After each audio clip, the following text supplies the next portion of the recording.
Bonjour et bienvenue dans Actuel, au sommaire de ce numéro. En Afghanistan, un rideau sépare désormais les étudiantes de leurs homologues masculins. Une mesure imposée par les talibans qui condamnent toute forme de mixité. Mais leurs règles répressives font face à des résistances, en particulier chez les femmes. La culture du viol, de plus en plus dénoncée en Afrique de l'Ouest, certaines plaintes commencent à aboutir à des condamnations par la justice, et ce, malgré de nombreux obstacles. Reportage au Bénin de nos correspondants.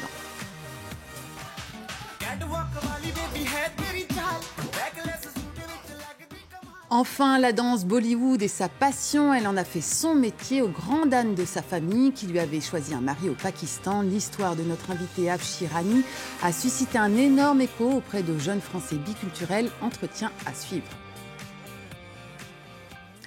Mais pour commencer, direction l'Afghanistan où les talibans interdisent toute contestation à leur régime. Ces derniers jours, malgré les risques et la répression, des petits groupes manifestaient leur opposition. Les femmes sont souvent en première ligne pour réclamer le maintien de libertés durement acquises ces 20 dernières années.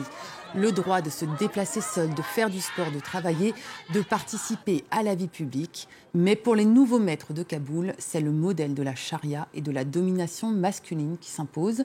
Dans les universités, désormais, un rideau s'est baissé. Reportage de notre consoeur de France 2, Dorothée Oliéric. Les longues tenues islamiques avaient disparu des rues de Kaboul. Elles sont désormais obligatoires. Les étudiantes rasent les murs entre soumission et défiance. Moi, j'estime que comme ça, je respecte la tenue islamique. Bon, j'ai pas mis une abaya noire, mais il fait trop chaud pour ça. Trop dur à porter maintenant. Zara découvre la salle de classe version Émirat islamique.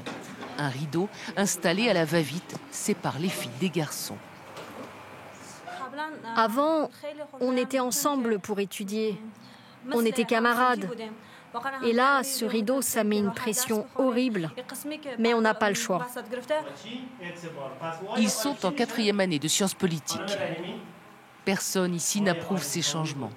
Cet apartheid qui met les femmes de côté et leur enlève la liberté conquise ces dernières années. C'est absurde, et même plus. Tout s'arrête pour nous. Plein de gens sont partis.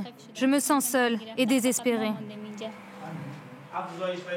Elles peinent à imaginer que ce décor sera celui de leurs années d'études. Nous sommes allés à la rencontre des talibans pour en savoir plus sur ces nouvelles règles. Je ne suis pas la bienvenue. Les femmes ne viennent pas ici, m'a-t-on dit. J'ai insisté pour rencontrer le ministre de l'Éducation. Je vous remercie de me recevoir. Je suis journaliste à la télévision française. Il ne me jettera qu'un seul regard pendant tout l'entretien. Je lui demande qui sanctionnera les étudiantes ne respectant pas la loi des talibans. C'est aux universités et aux professeurs de veiller au bon respect de notre décret, de la tenue islamique et du respect de la charia. Il faut que les filles comprennent que c'est pour leur bien. Les jeunes étudiantes se préparent à d'autres décrets, d'autres interdictions. Un avenir sombre.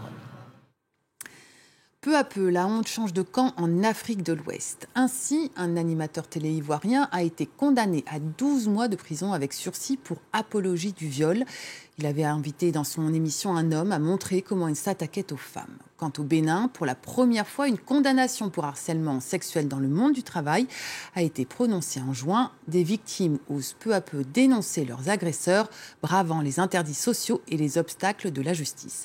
Reportage de nos correspondants à Cotonou, Emmanuel Sodji et Raphaël Ntale. Cette femme a été victime d'une tentative de viol à son travail il y a 7 mois. C'était son directeur. Il était à moitié nu. Il s'est jeté sur moi. Il me dit que chaque fois tu m'échappes, pour cette fois-ci je vais le faire. Malgré l'existence d'audio, sa plainte auprès de la justice du Bénin est toujours au point mort. On était allé au tribunal, mais l'intéressé même ne vient jamais. On a été là-bas 4 fois. Il a dit qu'il va envoyer son avocat. Son avocat aussi ne vient jamais. Sans l'appui de ce centre d'écoute et d'accompagnement juridique, cette autre femme, violée par son patron, en mai dernier, aurait sombré. Je ne sais pas quelle autre idée pour clarifier cette situation. Je me sens inutile pour ma vie. La cellule d'écoute suit actuellement une dizaine d'affaires de violences sexuelles. Mais la peur de dénoncer nourrit le sentiment d'impunité des agresseurs. Nous sommes confrontés à plusieurs difficultés qui ne nous permettent pas d'aller jusqu'au bout. Il y en a parmi elles qui désistent. en cours de route. Il y en a parmi elles qui se laissent intimider par l'entourage d'abord. Christelle est la première femme au Bénin à avoir fait condamner un agresseur pour harcèlement sexuel dans le monde du travail. Après avoir démissionné à 4 reprises, elle décide de passer à l'attaque la fois suivante. En juin dernier, la jeune femme obtient en appel près de 22 000 € de dommages et intérêts, 3 mois de prison avec sursis et une amende d'environ 750 € à l'encontre du coupable. Pourquoi avez-vous osé porter en justice votre affaire de harcèlement sexuel? Si je démissionne comme je le faisais avant, je suis la seule perdante et qu'il faut à tout prix que cet acte soit sanctionné et que ce directeur général soit puni par la loi. Il fallait que je montre le chemin à ces milliers de femmes victimes de ce phénomène pour qu'elles n'aient plus honte d'en parler. Les lignes bougent contre le harcèlement. La journaliste vedette Angela Kpeja raconte dans un livre événement sorti il y a quelques jours son calvaire de femme harcelée dans le milieu de la télévision publique. Ça ne peut pas continuer comme ça. On ne peut pas continuer à faire la promotion des femmes sur une base sexuelle. Les syndicats locaux mettent aussi la pression pour que le Bénin ratifie la Convention 190 de l'OIT contre toutes les formes de violence au travail.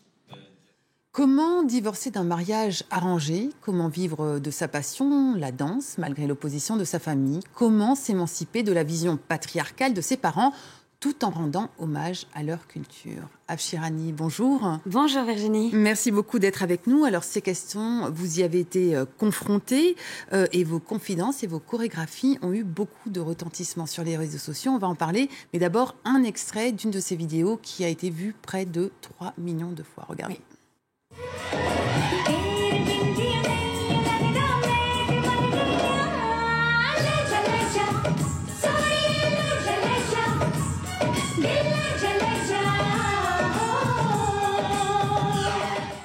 Alors Afshirani, vous êtes lyonnaise, franco-pakistanaise et la vie que vos parents vous planifiaient, vous vous y êtes opposée. Est-ce que vous pouvez nous raconter?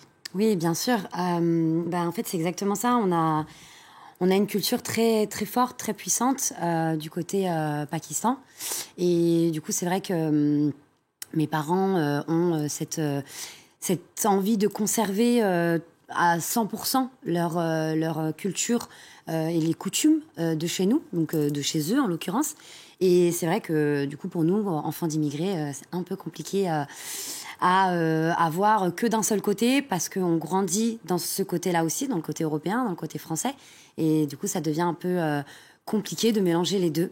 En l'occurrence, vous vous êtes opposé à vos parents sur la danse et aussi sur le mariage. Ils vous ont arrangé un mariage au Pakistan. Oui, c'est ça. Ouais. J'ai été contrainte à me marier au Pakistan parce que, alors moi, c'est le cas de beaucoup de personnes de chez nous, hommes comme femmes, bien sûr. C'est la question de l'honneur. Il y a cet honneur que nous devons tout le temps porter. On doit constamment, en fait, nos cultures ne vivent que sur ça, sur l'honneur de la famille. Et les enfants représentent l'honneur. Donc du coup, il fallait monter l'honneur, il fallait garder l'honneur. Et du coup, pour l'honneur, on est très souvent contraint à devoir se marier comme les parents le veulent. Et il suffit que ils te fassent un petit peu peur ou qu'ils te prennent un peu par les sentiments et que toi, tu as envie de leur faire plaisir. Tu finis vite par glisser, quoi. Donc, alors, ce que vous racontez en 53 épisodes, d'ailleurs, sur TikTok, c'est comment, au cours d'un voyage, vous avez 25 ans, pendant les vacances, la famille réussit à faire quand même pression sur vous, vous vous mariez, vous vous apercevez après quelques semaines ou quelques mois que c'est pas votre vie, vous divorcez, et là, il y a rupture. Cette histoire, ça a suscité beaucoup de commentaires. C'est quoi, ces commentaires? Oh là là, ces commentaires, après cette interview-là, en fait... beaucoup de personnes ont été atteints, enfin ils ont été touchés positivement et beaucoup négativement aussi, parce que pour eux, le fait de parler de tout ça, on lève les rideaux, on lève les voiles et ça plaît pas. Ça plaît pas et moi je suis consciente que énormément de personnes vivent ma situation, sont aujourd'hui encore dans ma situation, ou sont passées par là, ou vont y arriver aussi petit à petit. Et mon but, c'est justement d'en parler. Et ces personnes-là n'aiment pas ça.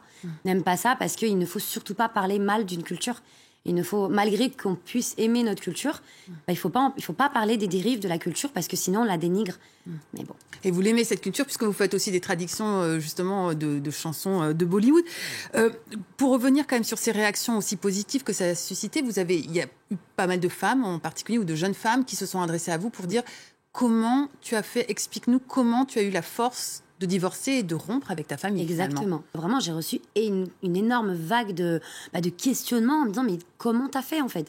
Comment t'as fait ? Moi, malgré la souffrance que je vis, je sais pas comment couper avec eux, je sais pas comment me faire aider, je sais pas si je suis capable de quitter le domicile de mes parents. Est-ce que je vais pouvoir habiter toute seule ? Où est-ce que je vais aller ? Ils vont me retrouver, ils me font peur. Qu'est-ce que vous leur dites à ces jeunes Français ou Européens d'origine étrangère qui veulent vivre leur vie et s'émanciper? Moi, je leur dis de penser à eux. Je leur dis de penser à eux et d'être forts. Et comme je disais dans ma première interview, je répète sans cesse, je sais que c'est difficile. J'en suis consciente. Moi, j'ai une force de caractère qui a fait que, et puis je m'y prépare depuis un moment, à lever ce cap-là. Je sais que d'autres n'ont pas cette force-là, mais les barrières sont dans leur tête. Les barrières sont à l'intérieur d'eux. À l'extérieur, il n'y en a pas. À l'extérieur, ils trouveront que des portes ouvertes. Ils trouveront que des portes ouvertes et il suffit juste de faire le pas, d'ouvrir cette porte. Et s'ils n'arrivent pas à passer par la porte, qu'ils passent par la fenêtre, mais qu'ils sortent. Voilà, et c'est sur ce message d'encouragement et d'espoir qu'on va se quitter. Merci beaucoup, Afshirani, d'avoir été avec nous. Voilà, c'est la fin de ce numéro. Merci à toutes et à tous de nous avoir suivis. Surtout, n'hésitez pas à nous faire part de vos réactions et de vos suggestions sur nos réseaux sociaux, depuis Marrakech, Dakar ou encore Montréal. Et on se quitte sur une dernière chorégraphie de notre invité, Afshirani. Portez-vous bien.